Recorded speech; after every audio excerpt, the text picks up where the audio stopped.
안녕하세요. 저는 서울 아지트 은성대 신부입니다.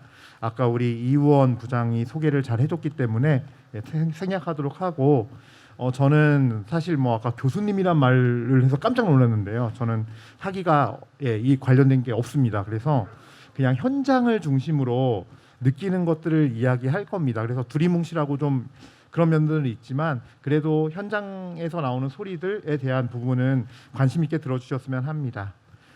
저희가 만나는 약물 오남용을 하는 친구들은 주로 술, 담배라서요. 사실은 다행히도 아직까지 청소년 쉼터 쪽에서는 마약류를 해서 이렇게 적발이 된다거나 사회적 어떤 이슈가 된 경우는 사실은 없습니다.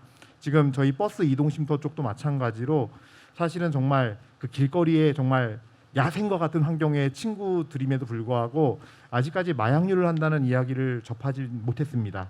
다만 술, 담배와 같은 약물은 좀 거의 대부분이 한다고 보시면 됩니다. 제가 현장에서 봤을 때 열이면 열 정도라고 생각하시면 돼요. 담배 같은 경우 안 피우는 경우가 매우 드물고요. 거의 다 술, 담배를 한다고 보시면 딱 맞을 것 같습니다. 현장에서는. 그리고 저는 이런 청소년들을 그냥 한마디로 위기 청소년이란 단어로 그냥 쓰도록 하겠습니다. 왜냐하면은 이게 가정 환경과도 연결된 문제이기 때문입니다. 그래서 제가 이렇게 적어놓은 그 글은요, 참조하시기 바라겠고요. 먼저 저는 청소년의 안전한 성장을 위해서 우리 교회 공동체가 어떤 노력을 할 수 있는가 말씀드리겠습니다.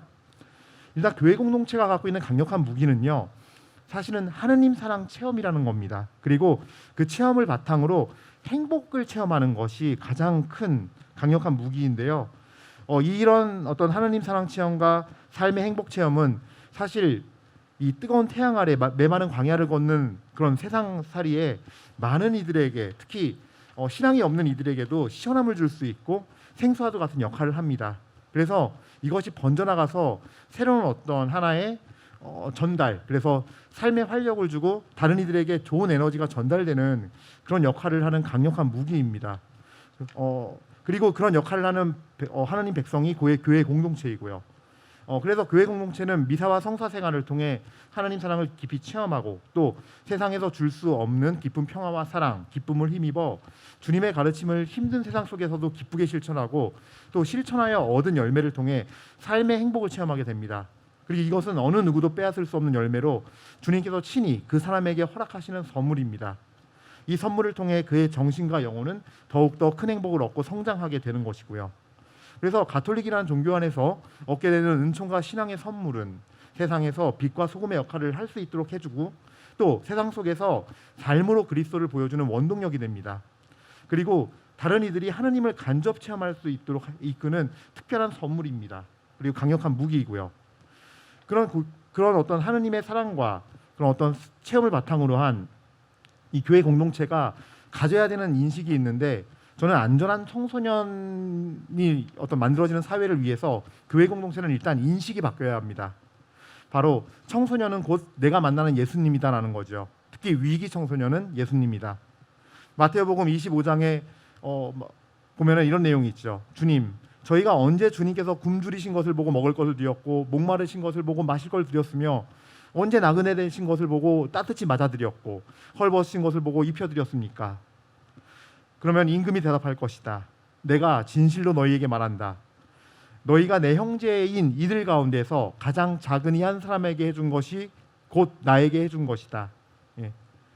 바로 예수님께서는 가난하고 버림받고 고통을 겪는 이들, 그리고 심죄인들까지도 사랑하시어 기꺼이 함께 하시는 내용들이 자주 등장합니다. 즉 예수님에게 그들은 친구이고 당신과 함께 하느님 나라에서 살 가족들이었습니다. 바로 청소년 역시 이런 존재입니다. 가장 미약하고 고통받으며 힘없는 위기 청소년들이 그들을 섬기는 것이 곧 예수님을 섬기는 것, 이런 인식이 가톨릭 교회 공동체는 갖고 있어야 되고 그 인식 속에서 실천을 시작해야 한다는 것입니다. 세 번째로 청소년은 결국 교회 공동체에서 함께 걸어야 할 존재로 인식되고 그들에게 기댈 수 있는 어른이란 존재가 필요로 한다는 것입니다. 교회 구성원은 예수님의 말씀이 이루어질 수 있는 예수님의 손과 발이 되어야 합니다. 그래서 위기 청소년들을 위한 손과 발도 되어줘야 합니다. 그리고 사회의 구성원이지만 교회 공동체의 구성원이기에 그 안에서 하느님 사랑이 잘 드러나도록 활력을 넣어줘야 합니다. 제가 현장에서 실제로 이동 쉼터할 때 가장 힘들었던 것은 다른 게 아니라 대다수의 그 익명의 어떤 선한 대중들이었습니다. 소위 말하는 민원입니다. 버스가 가면 참 좋은 일 하시네요라고 앞에서 말을 하는데 그런 분들도 정말 계시지만 대부분은 뒤에서 소리 없이 구청에 민원을 넣기 시작합니다. 그래서 실제로 한 곳은 연말에 결국은 저희가 포기했습니다. 청소년들이 많았음에도 불구하고 그 지역 사회에서 정말 막 반장 막 중심으로 해가지고 너무 조직적으로 공격을 해가지고 비가 와서 애들이 없는 날인데도 애들 때문에 시끄러워서 못 있겠다고 구청에 민원을 넣고 그때 사실은 굉장히 이 사람들이 조직적으로 지금 계획적으로 이 지역 사회가 나를 내몰려고 하는구나를 느끼게 됐습니다. 어쨌든 그런 경우들이 많이 있는데 자신의 손익계산서에 의한 것이 아니라 우리 교회 공동체원들은 그 손익계산서가 하느님과 공동체와 우리 사회에 유익이 되는가를 보고 정말 예수님의 손과 발이 되어주는 자신의 이익을 위한 손과 발이 아닌 예수님의 손과 발이 되어줄 수 있다면 좋지 않을까 생각해 봅니다. 네 번째로 교회 공동체는 지역사회 구성원들이 함께 청소년들을 돌볼 수 있도록 이끄는 빛과 소금이 되어야 합니다.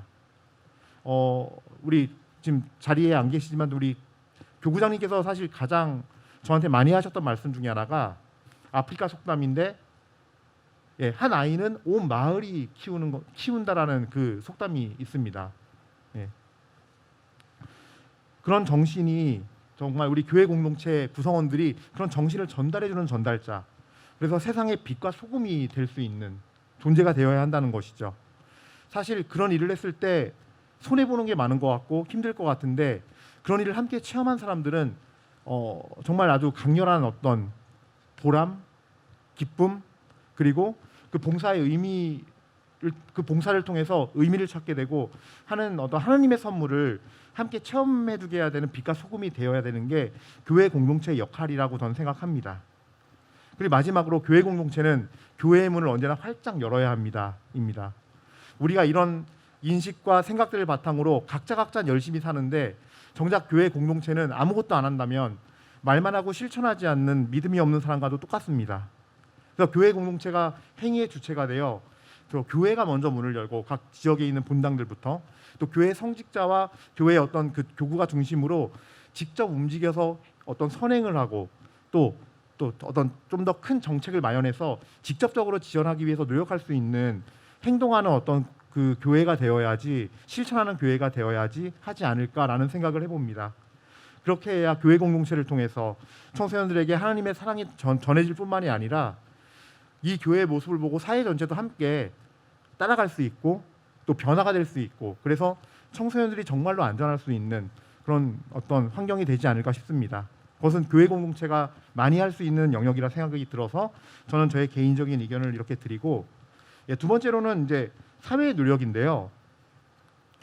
저는 좀 현장에서 느낀 게 뭐냐면 좀 사회적인 인식 개선이 필요할 것 같아요.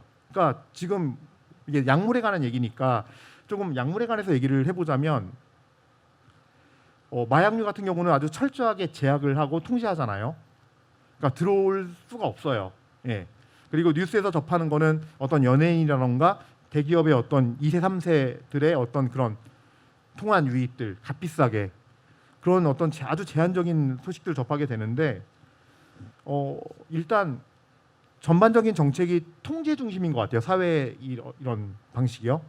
그래서 저는 오히려 그런 것만 생각할 게 아니라 청소년들에게 통제하지 마 어떤 규율만 있는 것이 아니라 청소년들이 이제 본인 스스로가 스스로 조절할 수 있도록 해주고 또 무엇보다 우리 어른들이 청소년들이 그런 약물에 대해서 조절할 수 있는 능력이 없지는 않다. 뭐 있으니까 다 할 수 있다 이건 아니겠지만 없지는 않다라는 존중감에 대한 어떤 인식뿐만이 아니라 그것을 바탕으로 한 정책도 같이 나와주는 게 필요하지 않겠는가라는 말씀을 드리고 싶어요.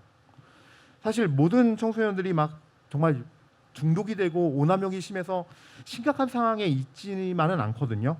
그랬을 때 그런 청소년들은 좀 정책들이 조금은 개방적이고 그러니까 개방적이라는 의미가 청소년들에 대한 인식이 이들도 아직 어른 미완성이지만 어른으로 성장하는 과정에 있지만 분명히 조절할 수 있기에 또 예방 교육도 하고 더 조절을 잘할 수 있는 어떤 지침들을 주고 그걸 실천할 수 있게 하는 방식들을 교육하는 것이 필요하다라는 의미에서의 정책들을 말합니다. 두 번째로는요, 청소년들의 술과 담배 체험을 좀 그냥 있는 그대로 존중해줬으면 좋겠어요.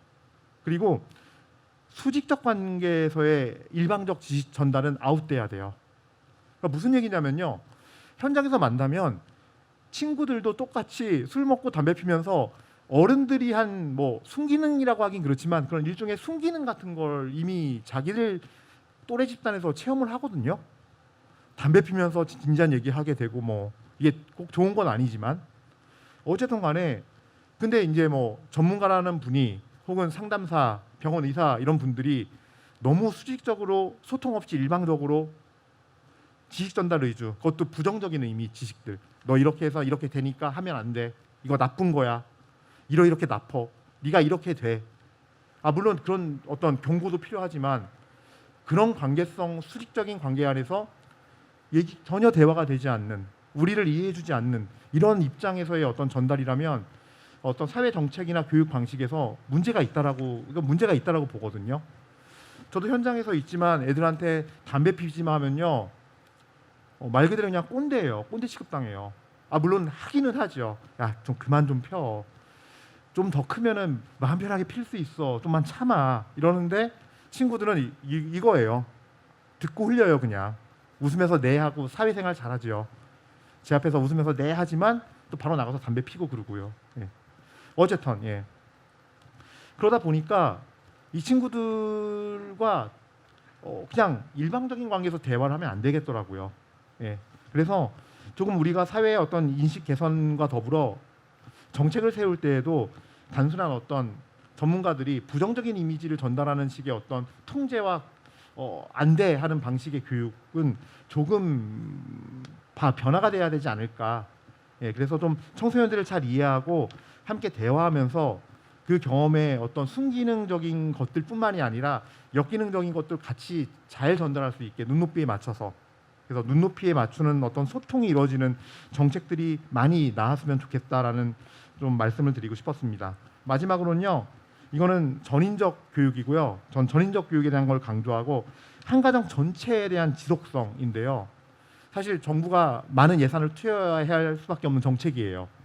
그러니까 제가 봤을 때는 이렇게 시스템이 있고 잘 돼 있는데 어떤 느낌이냐면요, 현장에 있는 전문가들이나 종사자들이 너무 양이 많으니까 그냥 일에 치여서 하는 게 너무 많아요.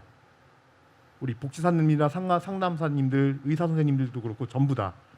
그래서 저는 좀 이렇게 좀 예산 투여를 좀 막대하게 들긴 하더라도 그 사례 관리의 자들의 이 수를 줄여주는, 그래서 조금은 전문가 집단이 좀 한가적으로 맨투맨식으로 돌볼 수 있는, 내 자녀가 약물 중독자라면 얼마나 힘들겠어요. 부모는 안 그래도 엄마 아빠 처음 해보는데 태어나서.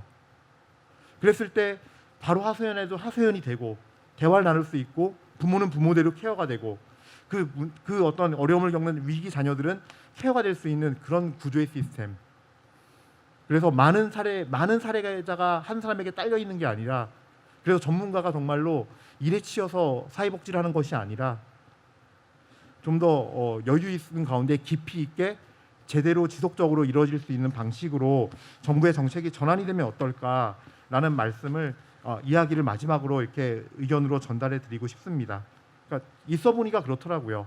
시스템은 분명히 있는데 움직이는 사람들이 너무 일이 많아서 제대로 돌보지 못하거나, 또 청소년들은 특성상 그런 걸 한번 체험해 버리면 안 하려고 그래요.